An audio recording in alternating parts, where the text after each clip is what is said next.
आज के वीडियो में हम एक ऐसे राक्षस की कहानी सुनेंगे जो कि श्री राम का पराक्रम देखकर उनका भक्त बन जाता है, लेकिन न चाहते हुए भी वो श्री राम के साथ उनके जीवन का सबसे बड़ा छल करता है।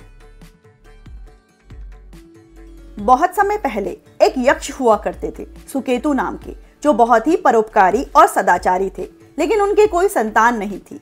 इसीलिए उन्होंने ब्रह्मा जी की कठोर तपस्या की। ब्रह्मा जी भी उनकी तपस्या से बहुत प्रसन्न हुए और वरदान मांगने को कहा। तो सुकेतु के मन में इच्छा थी कि उनके संतान हो जिसके पास 1000 हाथियों का बल हो। ब्रह्मा जी ने उनके वरदान को पूरा किया, लेकिन उन्हें पुत्र नहीं दिया। यह सोचकर कि पुत्र होगा और 1000 हाथियों के बल को धारण करता होगा तो इस पृथ्वी पर तो हाहाकार ही मचा देगा। ब्रह्मा जी ने सुकेतु को एक सुंदर सी कन्या दी जिसमें 1000 हाथियों का बल भी था और जो बहुत गुणवान भी थी, जिसका नाम ताड़का रखा गया। ताड़का जैसे ही युवावस्था में आई तो उसका विवाह एक सुंद नामक राक्षस के साथ कर दिया गया।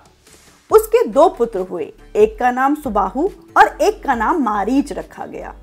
ताड़का का पति राक्षस सुंद ऋषि मुनियों को परेशान करता था, उनके यज्ञ में विघ्न डालता था। ऐसा करते करते एक बार वो महर्षि अगस्त्य के आश्रम पहुंच गया। महर्षि अगस्त्य ने उसी समय सुंद को श्राप दिया और वो जलकर भस्म हो गया। राक्षस सुंद की मृत्यु का समाचार जैसे ही ताड़का को मिला तो वो महर्षि अगस्त्य से प्रतिशोध लेने के लिए, उनको खाने के लिए उनकी तरफ दौड़ी।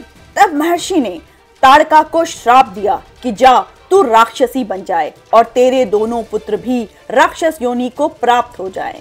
उसके बाद ताड़का, सुबाहु और मारीच तीनों ही राक्षस रूप में ऋषि मुनियों को परेशान करने लगे, उनके यज्ञ में विघ्न बाधाएं डालने लगे, यहाँ तक कि ऋषि मुनियों को मारकर उन्हें खाने भी लगे।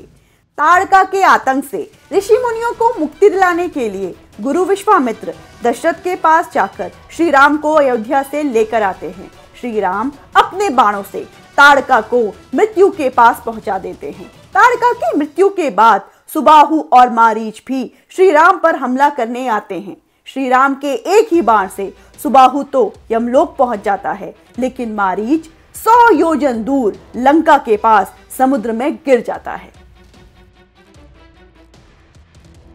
समय का चक्र कुछ आगे बढ़ता है और श्री राम को वनवास मिलता है। वो अपनी पत्नी सीता और अपने भाई लक्ष्मण के साथ दंडकारण्य में आकर रहने लगते हैं।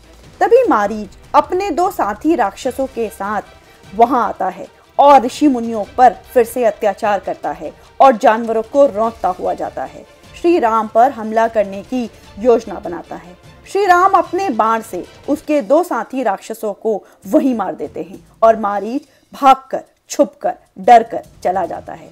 उसे इस बात का एहसास होता है कि उसकी 2 बार रक्षा सिर्फ इसीलिए हुई क्योंकि श्री राम उसे नहीं मारना चाहते थे। वो श्री राम के पराक्रम को समझ जाता है। इस घटना के बाद मारीच का हृदय परिवर्तन हो जाता है और वो आसुरी प्रवृत्ति छोड़कर पर्णकुटी बनाकर वन में रहकर साधुओं का सा जीवन जीने लगता है और श्री राम की भक्ति में लगा रहता है। एक दिन उसके पास लंकापति रावण आता है और सीता हरण का प्रस्ताव रखता है। न मानने पर मारीच को मारने की धमकी भी देता है। मारीच रावण से कहता है कि उसे हर जगह श्री राम दिखाई दे रहे हैं, वृक्ष में, पत्तों में, पेड़ों में। आंखें बंद करता है तो भी श्री राम के ही दर्शन होते हैं। वो जानता था कि अगर उसने रावण का साथ सीता हरण में दिया तो उसकी मृत्यु तो निश्चित ही है, लेकिन रावण के हाथों मरने से अच्छा वो श्री राम के हाथों मृत्यु के लोक जाना चाहता था। इसीलिए वो स्वर्ण मृग का रूप धारण कर सीता जी के हरण का कारण बना। मारीच की कथा हमें ये बताती है कि जब तक श्री राम की इच्छा न होना तो आपका उद्धार हो ही नहीं सकता। फिर चाहे आप राजा हो, रंक हो, साधु हो, संत हो या फिर हो कोई राक्षस।